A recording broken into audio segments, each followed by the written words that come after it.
The Sharge Shargeek 140 can fast charge almost every gadget you own, including a lot of the latest laptops, and it looks impressive with its transparent design and a colour smart display. I'll test it to its limits to see if it can meet its marketing claims, so let's take a closer look. The Sharge Shargeek 140 is a simpler, more compact and lighter version of the Shargeek 100, previously called the Storm 2.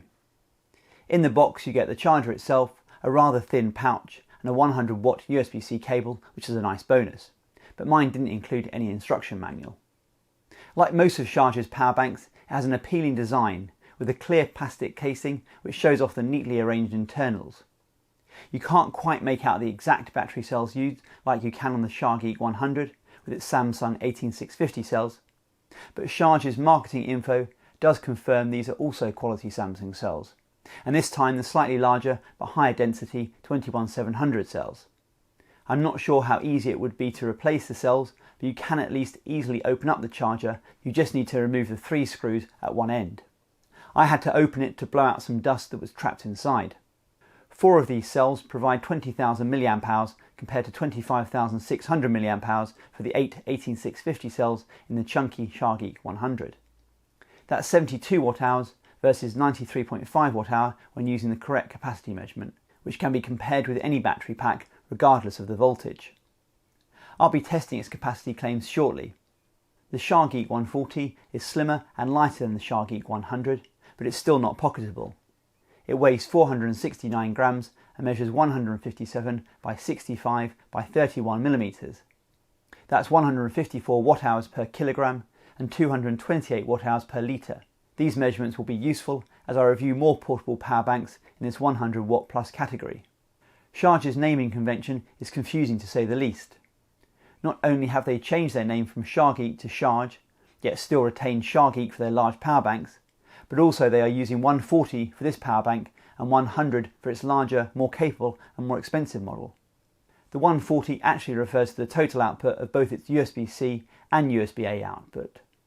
It still has the same maximum 100 watts from one output as a Shargeek 100, which is less than a lot of comparable portable power banks in this category and price range, which have a 140 watt maximum output, for the latest 16-inch MacBook Pros for example. And more disappointingly, it can't charge as fast as the Shargeek 100 either. The 140 maxes out at 65 watts with a capable charger, compared to 100 watts for the Shargeek 100. The end of the unit has just 2 ports, a 40 watt USB-A port and a 100 watt USB-C port that can also be used for charging. Both ports can be used together, but they are very close to each other.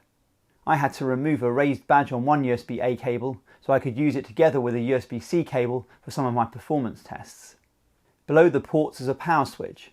A long press turns the display on and off. When switched on, the 24mm by 11mm colour display lights up. The display comes on automatically and stays on when you connect any device.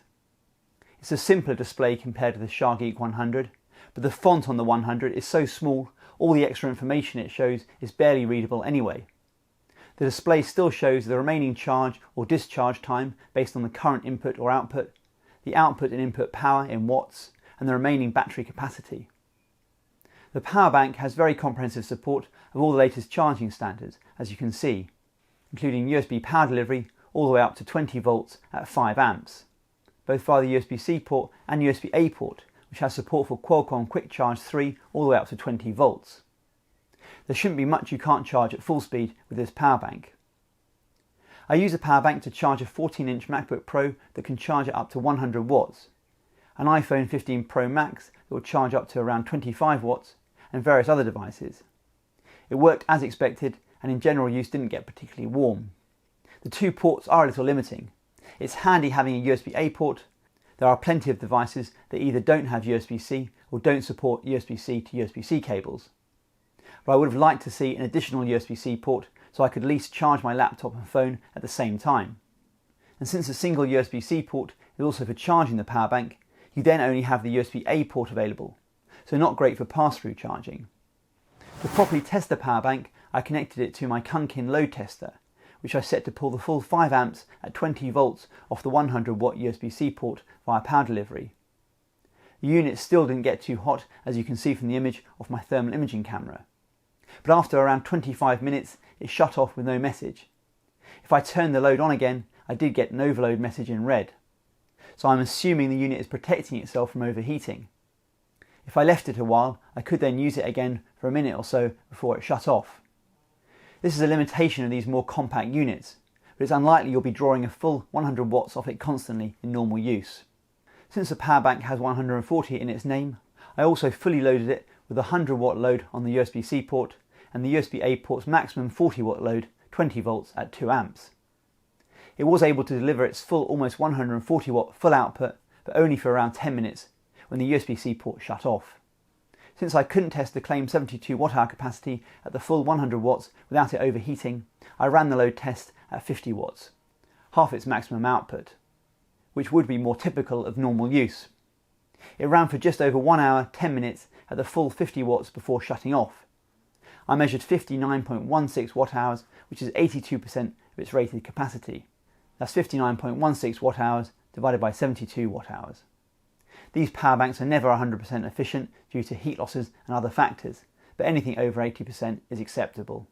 I charged the power bank using the supplied 100 watt charging cable of Sharge's S140 140 watt wall charger, as well as my ISDT Power 200H 100 watt desktop charger. I got around 62 watts off its maximum 65 watt input. It took just over 1 hour and 5 minutes to reach 80% charge, charging at this maximum rate. It then slowly dropped this charging speed to complete a full charge in almost exactly 2 hours. I measured just over 76 watt hours charging the unit, which confirms it's most likely using 5000 mAh Samsung cells. Overall, the Sharge Shargeek 140 is a fairly compact, capable portable charger. It only has 2 outputs and they are a little close together, but between them they support pretty much every current charging standard out there, so you should be able to fast charge all your tech. It doesn't like being run at its maximum output for too long, so I wouldn't recommend using it to charge laptops with heavier demands, but I had no issues using it to charge my MacBook Pro 14-inch, and with its 70 watt hour battery, the power bank can completely charge it from almost empty. If aesthetics are important to you, it does look good, but at RRP you are paying a bit for its looks. You can check the current price down below. There are similar priced and cheaper options available, which are at least as capable. I'll be covering them in upcoming reviews as I try to find the best 100 watt plus portable charger, so make sure you're subscribed if you're interested. As always, if you have any questions, please ask. I read every comment and will do my best to respond. I do hope you found this video useful. Please like the video if you did. I'm releasing videos every week on the latest technology and how to get the most out of it, so again, please make sure you subscribe. And don't forget to tap the bell icon if you want to get notified as soon as a new video gets uploaded. Thanks for watching.